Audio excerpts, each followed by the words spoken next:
Hello everyone, today we are going to discuss the basics of nanomaterials in brief in this video. This video basically outlines the following information about nanomaterial: definition, classification, properties and applications. So let's look into it. Now let us look what a nanomaterial is. A material having particles or constituents of nanoscale dimensions, or one that is produced by nanotechnology, is defined as a nanomaterial. They have at least one external dimension that measures 100 nanometers or less, or with internal structures measuring 100 nanometers or less. They may be in the form of particles, tubes, rods or fibers.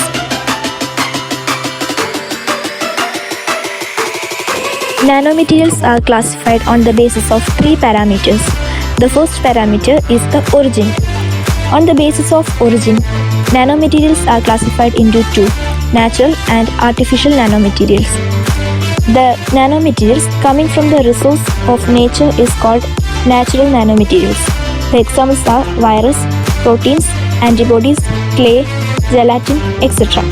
The artificial nanomaterials are those prepared artificially by well-defined mechanical and fabrication process. The examples are carbon nanotubes, quantum dots, etc. On the basis of dimension, nanomaterials are classified as 0-dimensional, 1-dimensional, 2-dimensional, and 3-dimensional. 0-dimensional nanomaterials have no dimension larger than 100 nanometer. These are nanoparticles which are crystalline, amorphous, single crystalline or polycrystalline. Examples are atomic, clusters, filaments and cluster assemblies.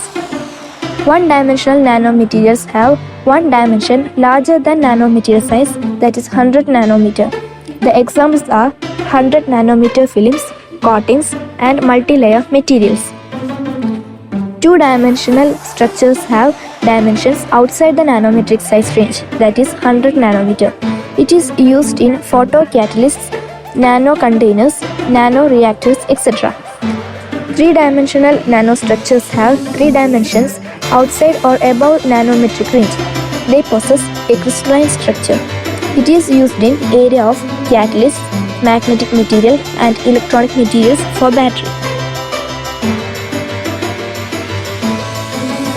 Here this picture contains examples of the nanomaterials in all dimensions. For example, for 0 dimension it is nanospheres, clusters. For 1 dimension it is nanotubes, wires, rods, and for 2-dimensional thin films, plates, layered structures. And lastly, for 3-dimensional bulk nanomaterials and polycrystals. On the basis of materials or structures, nanomaterials are classified as carbon-based nanomaterials, metal-based nanomaterials, nanopolymers or dendrimers, and nanocomposites. Carbon-based nanomaterials are composed of different materials of carbon. Examples are fullerenes and carbon nanotubes. Metal-based nanomaterials includes quantum dots of nanogold, nanosilver, and metal oxides like titanium oxide. Nanopolymers or dendrimers are built from branched units of dendrimers. It consists of spherical nanoscale, polymeric, polyvalent molecules of well-defined chemical structures consisting of multiple shells synthesized around a small core molecule. Nanocomposites are multi-phase solid materials where one of the phase has a dimension of less than 100 nanometer.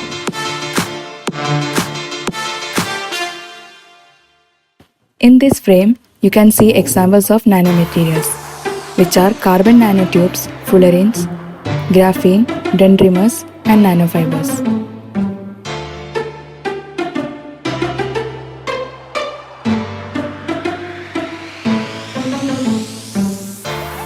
Now let's go through the properties of nanomaterial. The first one is the optical properties. The highest occupied molecular orbital and the lowest unoccupied molecular orbital are modified in nanoparticles. Optical emission and absorption depend on the transition between these states. Hence, optical properties may be different from bulk materials.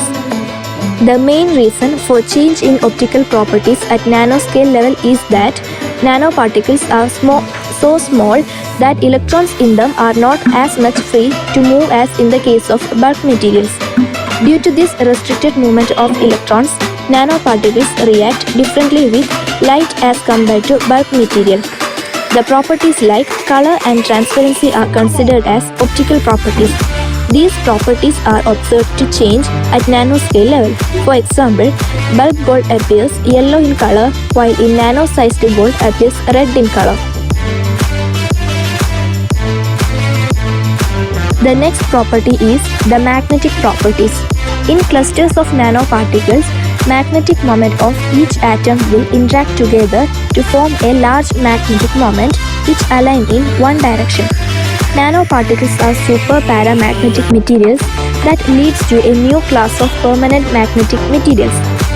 They quickly become magnetized when an external magnetic field is applied. Then return to a zero magnetic field, they quickly revert to a non-magnetized state. Magnetic properties of nanoparticles are used for drug delivery, therapeutic treatment, contrast agents for MRI imaging, bioseparation, and in vitro diagnostics.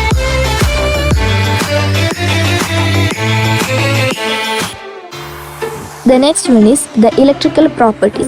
In electrically conducting carbon nanotubes, as the lengths and orientation of the carbon nanotubes are different, they touch the surface of the mercury at different times, which provides two sets of information. The first one is the influence of carbon nanotube length on the resistance. The second one is the resistance of different nanotubes.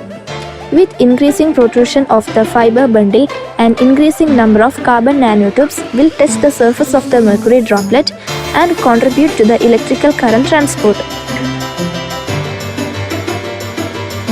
Mechanical properties. Filling polymers with nanoparticles or nanorods and nanotubes respectively leads to significant improvements in their mechanical properties. Such improvements depend heavily on the type of the filler and the way in which filling is conducted. This depends on the shape of the filler, particles or platelets, and on the degree of agglomeration. In this class of material, polymers filled with silicate platelets exhibit the best mechanical properties and are of greatest economic relevance.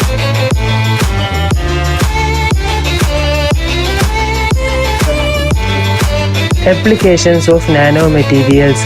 Nanomaterials have a wide range of applications in various fields. Bacteria sensors can be made by adding antibodies to nanotubes. It can be used for the manufacturing of small transistors and to modify lithium-ion batteries to store more energy. Graphene sheets can be used as an electrode for ultracapacitors. Using nanocomposites, we can form scaffolds to speed up the replacement of broken bones.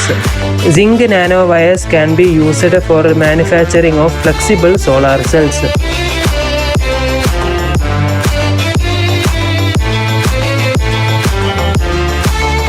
And with this, we would like to thank all of you for listening through this video. Thank you.